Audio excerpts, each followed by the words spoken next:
I know you might probably want to judge me as you get to the end of this story, but first of all, I need you to know that I take responsibility for what happened, and if my wife had not done what she did, then maybe things would have turned out differently for us. My name is Adam, 32 male, and my ex-wife and I had been married for 2 years before we went our separate way. I met Megan when I was transferred from my former place of work to a different country, and on the very first day arriving at the country, I went to drink with a colleague of mine who wanted to show me around town, and that's how I met Megan. She sat there at the bar, drinking all alone, and somehow we began to talk to each other. You know, the whole thing where strangers meet each other at a bar for the first time, and they begin to share things about themselves. That's how Megan and I met. That day, she had a bad day at work, and she couldn't help but share it to me and Jude. Maybe if she knew what fate had in store for the both of us, at least the good part of the memories we shared together, I don't think she would have shared so much about herself that night. After listening to her for what seemed like an hour, she asked me about myself, and I told her I had just been transferred by my company to her country, and for some reason, something piqued her interest in me, and that's how our friendship began. To be honest, if Megan and I ended up as just friends, it would have still been a great experience for me, and I would not have gotten hurt and betrayed like the way I did. On getting to know each other better, I found out that she worked as a caregiver, and slowly, she told me things about herself, things like her believing that she would be a spider farmer, and she would own a big spider farmer, and she would own a big spider farm when she got older, so much for having childhood dreams. This was to show you how funny Megan could be at times. Honestly, I'd love to say that in all my years of interacting and having a few girlfriends, Megan was one of the most transparent girls I had met. She just had a way of making you see through her, and after I met her family, I finally understood where she got it from. Not just that, she was very kind and treated everyone around her like a fellow human being, irrespective of their social status. She loved and treated her friends and family the same way, and she barely spoke ill about anyone, and I think her personality played a major role in making her a great caregiver. Aside from treating the people close to her nicely, Megan also treated strangers well, and it was one of the things I loved about her on the first night we met. One time, we went out at night for a walk, and after walking for a while, we decided to go into a nearby small store to grab some orange juice, and after we grabbed everything we wanted, and while we were wait for the sales attendants to finish with the first customers and attend to us, an old beggar man came in and asked the sales attendant if she could give him a bottle of water, and that he had no money to pay for it. Personally, I think the sales attendant could have simply said no, and she didn't want to. Instead, she yelled at the man, left the counter, and tried to throw him out of the store. It was just a sad and terrible sight to witness.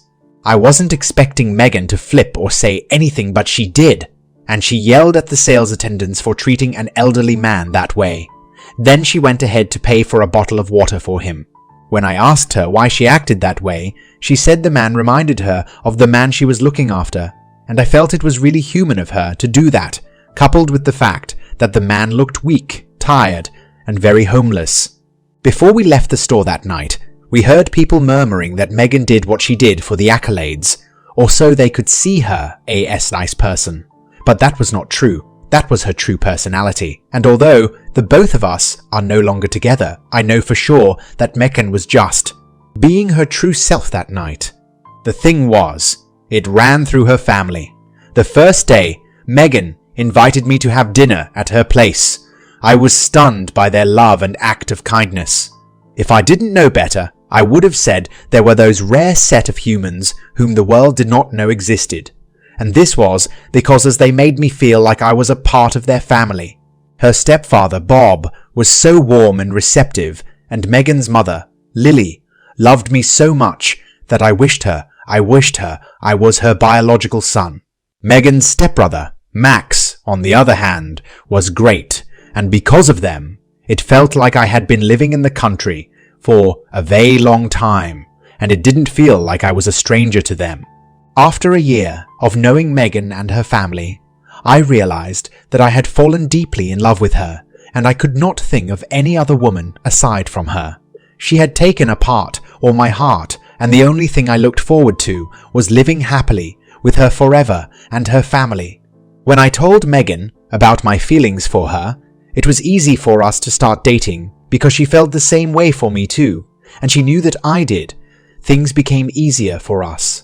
I was already working with one of the top organizations in her state, so money was not an issue for me.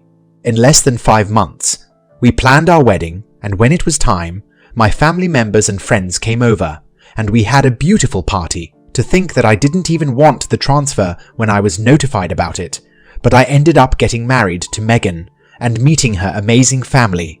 After our wedding, we started living together and doing things like a couple. I don't still get why she ruined everything, but our marriage was beautiful, and the memories I had with her are still locked up in my head. We didn't have a child immediately, because Megan and I were not ready yet. She wanted us to spend time with each other, enjoy as couples, and live our lives to the fullest. She was just ready for her body to change, having those morning sickness, the weird cravings and everything else that came with pregnancy, and I respected that. I really loved Megan because she was the kind of woman who supported her man, and she was just like her mother. She understood my job, and she was ready to move with me whenever my company transferred me, and luckily for me, I could apply to remain in her country, because for our marriage, and when I was due, I tried to apply for her country to become my permanent workplace, and it was approved, so we didn't have to worry about traveling or not traveling anymore. Part of the reason I did that was because I enjoyed being around Megan's family, more than being with my family or other people. I cannot just explain how they made me feel, and that was something I never felt as a child, or with my family members, so I was ready to do whatever I had to preserve it. After our marriage, Max, Megan's brother, was a regular visit to our home, and I didn't have an issue with that, because he was like a younger brother to me, and from the way he was close to Megan, I could tell that he loved his sister so much, and he visited frequently because he missed her. Aside from that, I loved hanging out with Max and drinking with him. On some nights, he would sleep over at our house after we had too much to drink. Most times, Max and I would even turn our heavy might drinking into a competition, and the one who drank it all without being wasted would take all of the money. This was a very fun activity, and Megan would even join us on the nights whenever she was in the mood. Sadly, 2 years after we got married, Megan lost her stepfather, and she was in so much pain. It wasn't just her whole family was grieving, and it really hit her mother the most because she loved Bob so much. I must admit, I missed Bob too, his hearty laughters, dinner jokes, his usual story of the World War that his grandparents told him, and his terrible singing. I could only imagine what Megan, her mother and Max were going through. To be honest, her father's death affected her a lot, that she even had to stop working in order to grieve properly, and all through this while I supported her. I supported them throughout the process of preparing for her father's burial until he was buried. After the burial, I expected Megan to go back to her usual self, but she didn't. Instead, her health deteriorated until she became a thing of concern for all us. She had known Bob since she was 13, and that was after her biological father died. Bob stepped in and took up the role of a father in her life again, so I could only imagine what it felt like for her to lose a father twice. I tried my best to cheer her up, but no matter how much I tried, it just wasn't working. I didn't know so much about Bob, so whenever she brought up conversations about him, I didn't have much to say. But I noticed that whenever Max came over and they shared memories of Bob that I never heard of, she would laugh, and for the whole day her mood would get better, but the moment Max left, she'd go back into her shell. And because I was so concerned about her, I asked Max to move in and stay with us until she got better. When I did this, I did it because I wanted Megan to get better and gradually crack out of her shell, and though the incident that followed after this still hurts me a lot, but I'm glad that I made this decision. If not, maybe I would still be living with a cheat thinking that she loved only me. After Max moved into our apartment, Megan's health improved, and she began to get better like I expected. Originally, I intended for Max to stay with us for a couple of weeks, but he ended up staying for 2 months with us. Like I said, Megan slowly began to improve. She became more active and more alive. She no longer stayed in our room all day like she used to, crying her eyes out. I loved the improvement I was seeing, and it made me very happy to know that her step-brother's presence had an effect on her. Max handled his grief well, so he wasn't really a concern to me, and in no time, we weren't back to the games we used to play, and our drinking competition returned. One night, Max and I were just doing our thing, and Megan decided to join us. I already took a few bottles, but because I saw how excited she was to be a part of the game, I lallowed her to compete with her brother, Max. And when I was tired of watching them drink and laugh with no one winning, I excused myself and went to bed because I didn't want to stay past my bedtime, and more reason being that I had to be at the office by 8 and the next day. I knew Megan was in good hands, so I went to bed with my mind at rest. Around 1 a.m. that morning, I got up to go and pee. I was still sleepy when I got out of bed, but after I entered the bathroom and my feet touched the cold bathroom tiles, part of the sleep disappeared, and that's when I realized that there were some weird sounds coming from the living room. At first, I thought it was coming from the television, but after listening closely to it, I knew that it wasn't. I tiptoed out of the room to the living room, and to my greatest surprise, I found Megan jumping. From the heat of the living room, anyone could tell what was happening. I stood there, unable to say a word, because I wanted to be sure I wasn't in one of those bad dreams. While they were still in the middle of it, I turned on the light and Megan jumped off her step-brother. The both of them looked like they had seen a ghost, and from the expression on their faces, they were not expecting to see me. The next thing Megan began to say, I can explain, but she didn't need to give an explanation. What I had seen was very self-explanatory, and without wasting time, I kicked them out of the house that night. I could not even go to work the next day because of how messed up my head was. When I had myself together, I drove to her mother's house and I told them what Megan and Max had done.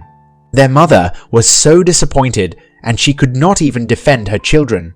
She tried to comfort me, and in the process of doing so, we got intimate, though I'm not so proud that it happened, but I realized that Megan's mother was by far better in bed than she was, and I enjoyed every moment I spent with her, and we began to have an affair. For someone who was older, I wasn't expecting to get that from her. The same week I caught Megan and Max, I reached out to a lawyer and he began to process my divorce papers.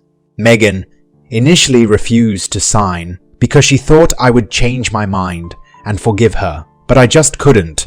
So we divorced, and neither she nor her brother knew of my affair with their mother. It continued for a while and enjoyed myself while it lasted. The day Megan found out, she came to grab something from her mother's house and she walked in on us, doing it on the counter. She was shocked and furious at the same time, and she even tried to fight her mom, but she got kicked out. I'm sure she felt the same level of betrayal I felt, and when her brother confronted their mother about it, her mother told them kicked him out of the house too. Deep down, I knew our affair was not going to last, and it was the perfect revenge for the both of them. If you're wondering if I'm still with their mother, the answer is no. We knew we were going to work out, so we parted ways. Right now, I don't think I'll be able to love again. Megan broke everything in me, and I think it's way better to be singed than hurt by the person you love. The most important conclusion I derive from this story is to subscribe to this channel for more interesting stories in the future. Let me know what you thought about the author in the comments. Was his revenge too weak or too brutal?